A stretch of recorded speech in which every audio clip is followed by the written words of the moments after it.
আসসালামু আলাইকুম ভিউয়ার্স, আজকের ভিডিওর মাধ্যমে আমি আপনাদেরকে দেখাবো যে কিভাবে আপনারা আপনাদের প্লে স্টোরটা কীভাবে আপডেট করবেন।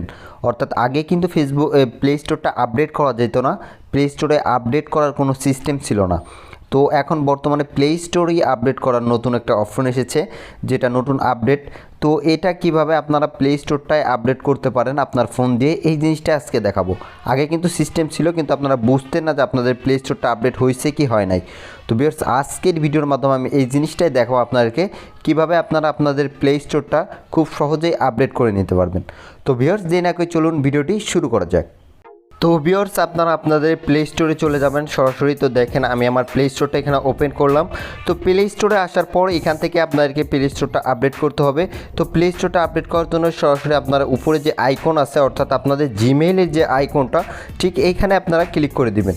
এখানে ক্লিক করার পর আপনাদের সামনে ঠিক এরকমটা ইন্টারফেস চলে আসবে। এখান থেকে নিচের দিকে দেখতে পাচ্ছেন যে সেটিংস নামে একটা অপশন, এই সেটিংসের উপর ক্লিক করে দিলেন। তারপর এরকম একটা পেজে নিয়ে চলে আসলো আপনাদেরকে। তো এখান থেকে লাস্টে যে অ্যাবাউট লেখা আছে, তো আপনারা এই অ্যাবাউটের উপর ক্লিক করে দিবেন।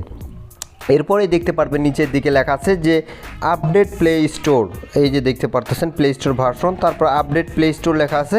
তো আপনারা এখান থেকে কিন্তু প্লে স্টোরটা আপডেট করে নিতে পারবেন, যাদেরটা আপডেট করা নাই। আমারটা অর্থাৎ অটো আপডেট দিয়েছিল, যার কারণে আমি যদি এখন এখানে ক্লিক করি তাহলে দেখেন আমারটা অটোমেটিক্যালি আপডেট দেখাচ্ছে।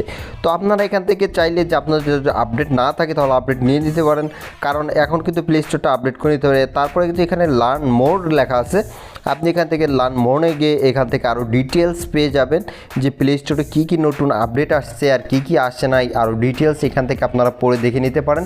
তো আসলে আমার এই জিনিসটা খুবই ভালো লাগছে, কারণ আগে আমরা প্লে স্টোর কীভাবে আপডেট দিব সেটা নিয়ে অনেক চেষ্টা করছি, অনেকেই কিন্তু পারিও নাই।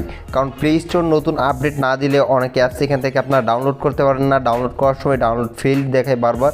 তো এটা কিন্তু অটোমেটিকলি আপডেটের একটা সিস্টেম ছিল যে প্লে স্টোরটা অটোমেটিকলি আপডেট হতো। তো নতুন এই সিস্টেমটা আসার পরে এখন থেকে আপনি নিজেই প্লে স্টোরটা আপডেট করে নিতে পারবেন। তো ভিউয়ার্স, এই ছিল আজকের মতো ভিডিওটি ভালো লাগলে অবশ্যই লাইক কমেন্ট শেয়ার করবেন। আর যারা এখন আমার চ্যানেলটি সাবস্ক্রাইব করেন নাই, এরকম নতুন টেক রিলেটেড ভিডিও পেতে অবশ্যই চ্যানেলটি সাবস্ক্রাইব করবেন। সবাইকে অসংখ্য ধন্যবাদ। আসসালামু আলাইকুম।